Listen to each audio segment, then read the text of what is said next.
Bonjour à tous, bien-aimés, j'espère que vous allez bien. Aujourd'hui, je prends la lecture de 2 Rois, chapitre 13 aujourd'hui. La 23e année de Joas, fils d'Akazia, roi de Juda, Joachaz, fils de Jéhou, régna sur Israël à Samarie. Il régna 17 ans. Il fit ce qui est mal aux yeux de l'Éternel. Il commit les mêmes péchés que Jéroboam, fils de Nébat, qui avait fait pécher Israël et il ne s'en détourna point. La colère de l'Éternel s'enflamma contre Israël et il les livra entre les mains de Hazaël, roi de Syrie, et entre les mains de Ben-Hadad, fils de Hazaël, tout le temps que ces rois vécurent. Joachaz implora l'Éternel. L'Éternel l'exauça, car il vit l'oppression sous laquelle le roi de Syrie tenait Israël, et l'Éternel donna un libérateur à Israël. Les enfants d'Israël échappèrent aux mains des Syriens, et ils habitèrent dans leurs tentes comme auparavant. Mais ils ne se détournèrent point des péchés de la maison de Jéroboam, qui avait fait pécher Israël, ils s'y livrèrent aussi, et même l'idole d'Astarté était debout à Samarie. De tout le peuple de Joachaz, l'Éternel ne lui avait laissé que 50 cavaliers, 10 chars et 10 000 hommes de pied, car le roi de Syrie les avait fait périr et les avait rendus semblables à la poussière qu'on foule aux pieds. Le reste des actions de Joachaz, tout ce qu'il a fait et ses exploits, cela n'est-il pas écrit dans le livre des chroniques des rois d'Israël? Joachaz se coucha avec ses pères et on l'enterra à Samarie. Et Joas, son fils, régna à sa place. La 37e année de Joas, roi de Juda, Joas, fils de Joachaz, régna sur Israël à Samarie. Il régna 16 ans. Il fit ce qui est mal aux yeux de l'Éternel. Il ne se détourna d'aucun des péchés de Jéroboam, fils de Nébat, qui avait fait pécher Israël, et il s'y livra comme lui.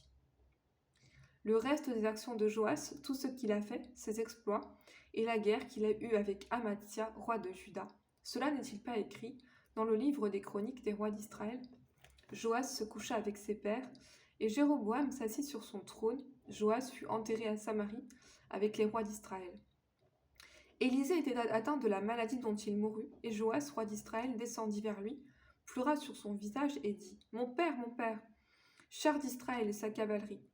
Élisée lui dit : prends un arc et des flèches. Et il prit un arc et des flèches. Et Élisée dit au roi d'Israël : bande l'arc avec ta main. Et quand il l'eut bandé de sa main, Élisée mit ses mains sur les mains du roi et dit : ouvre la fenêtre à l'orient. Et il l'ouvrit. Élisée dit : tire. Et il tira. Élisée dit : c'est une flèche de délivrance de la part de l'Éternel, une flèche de délivrance contre les Syriens. Tu battras les Syriens à Aphek jusqu'à leur extermination.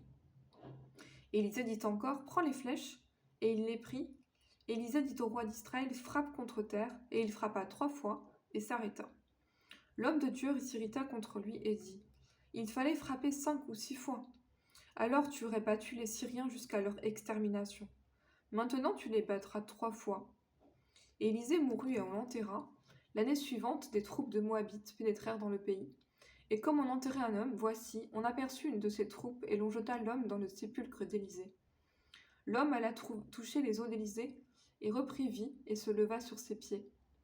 Hazaël, roi de Syrie, avait opprimé Israël pendant toute la vie de Joachaz, mais l'Éternel leur fit miséricorde et eut compassion d'eux. Il tourna sa face vers eux à cause de son alliance avec Abraham, Isaac et Jacob, et il ne voulut pas les détruire, et jusqu'à présent, il ne les a point rejetés de sa face. Hazaël, roi de Syrie, mourut, et Ben-Hadad, son fils, régna à sa place. Joas, fils de Joachaz, reprit des mains de Ben-Hadad, fils de Hazaël, les villes enlevées par Hazaël à Joachaz, son père, pendant la guerre. Joas le bâtit 3 fois, et il recouvra les villes d'Israël.